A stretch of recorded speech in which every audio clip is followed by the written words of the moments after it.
आप देख रहे हैं ENI live next generation media.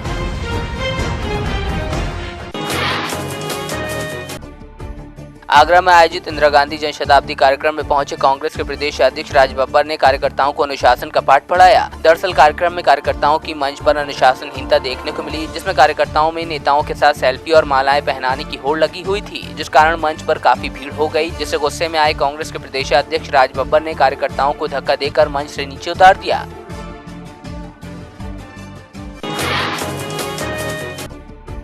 Banda स्थित खपटिया कला गांव के महाकालेश्वर मंदिर परिसर में चल रहे 3 दिवसीय कार्तिक मेले का समापन हो गया। मेले के समापन के अवसर पर विशाल दंगल का आयोजन किया गया था, जिसमें देश के तमाम राज्यों के पहलवानों ने कुश्ती के दांव पेश दिखाए। इस दौरान हजारों की संख्या में स्थानीय लोगों ने पहलवानों की कुश्ती का लुत्फ उठाया।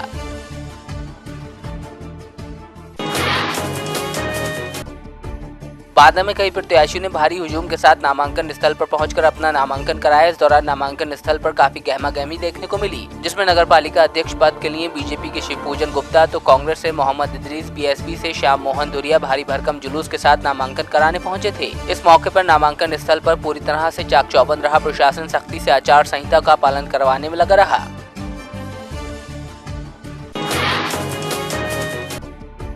फर्रुखाबाद सदर नगर पालिका में विकास के नाम पर कमीशनखोरी बहुत बढ़ गई है, जिसका जीता जागता सबूत है वार्ड नंबर 6 तलैया फजल इमाम, जहां पर लगभग 40 सालों से जल भराव की समस्या चली आ रही है। दर्जनों सभासद और चेयरमैन हो चुके हैं, लेकिन समस्या से निजात नहीं मिल सकी। नालों के ऊपर लोगों ने अपने अपने मकान बना लिए। पहले जहाँ पानी जाता था वहाँ भी लोगों ने तालाब का नगर पालिका से उसका पट्टा कराकर प्लाटिंग कर दी। वहीं वार्ड 5 के कई घर आज भी ऐसे हैं जिनके यहाँ शौचालय नहीं। घर की माँ और बेटियाँ खुले में शौच करने को मजबूर हैं।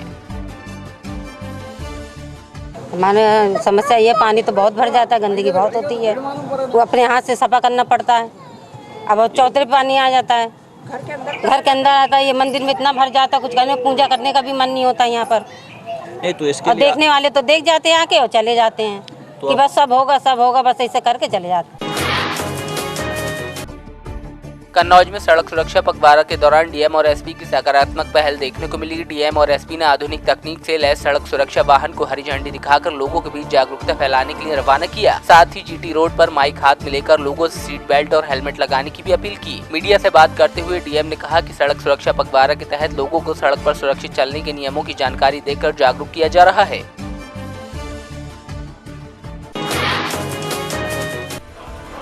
इटावा के भरतना में 3 लोगों की मौत की खबर सुनते ही शहर में हड़कंप मच गया। बताया जा रहा है कि सहजपुर गांव में एक ही परिवार के 3 लोगों ने जहर खाकर आत्महत्या कर ली। घटना के बाद आसपास के लोगों द्वारा शवों को एक साथ खेत में देखे जाने के बाद इसकी जानकारी पुलिस को दी गई। वहीं मौके पर पहुंचे अपर पुलिस अधीक्षक ने शव को कब्जे में लेकर पोस्टमार्टम के लिए भेज दिया।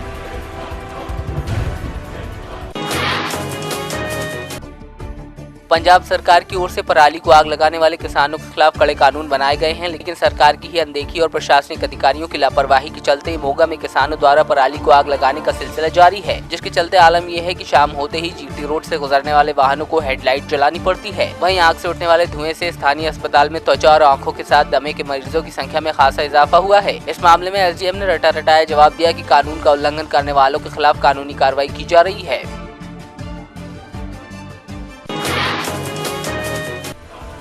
सिरोही में बाइक सवार बदमाशों ने पेट्रोल पंप संचालक से करीब 2,93,000 रुपए की लूट को अंजाम दिया। महज 10 सेकंड में बदमाश वारदात को अंजाम देकर फरार हो गए। बताया जा रहा है पेट्रोल पंप मालिक अपने स्कूटर से घर के लिए रवाना हुए थे, तभी अचानक एक युवक उनके स्कूटर के सामने आ गया। वो कुछ समझ पाते इससे पहले ही बदमाशों ने स्कूटर के आगे रखे नकदी के बैग को लूट लिया। फिलहाल पुलिस मामले की जाँच में जुटी है।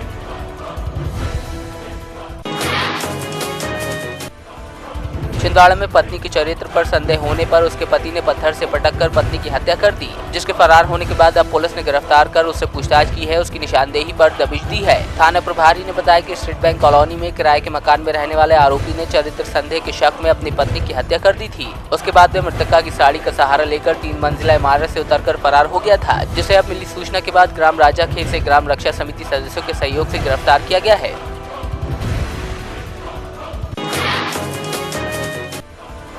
दमोह में गर्भवती महिला की उसके मोहल्ले के एक युवक ने लोहे की रॉड से पिटाई कर दी। इस दौरान महिला को बचाने आया महिला का जेठ भी घायल हो गया। घटना के बाद पुलिस ने आरोपी पर मामला दर्ज कर उसे गिरफ्तार कर लिया। साथ ही महिला को जिला अस्पताल में भर्ती कराया गया है।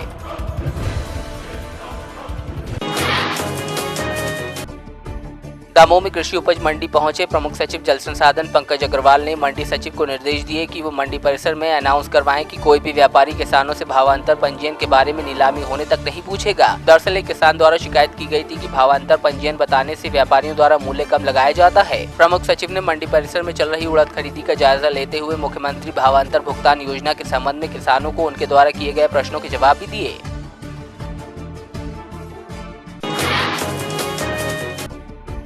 नोटबंदी और जीएसटी के मुद्दे पर विपक्षी पार्टियां केंद्र की मोदी सरकार को घेरने का काम कर रही हैं। इसी के चलते ठाणे में राष्ट्रवादी कांग्रेस ने मुंडन आंदोलन किया। इस दौरान एनसीपी नेताओं ने केंद्र सरकार के खिलाफ जमकर नारेबाजी की।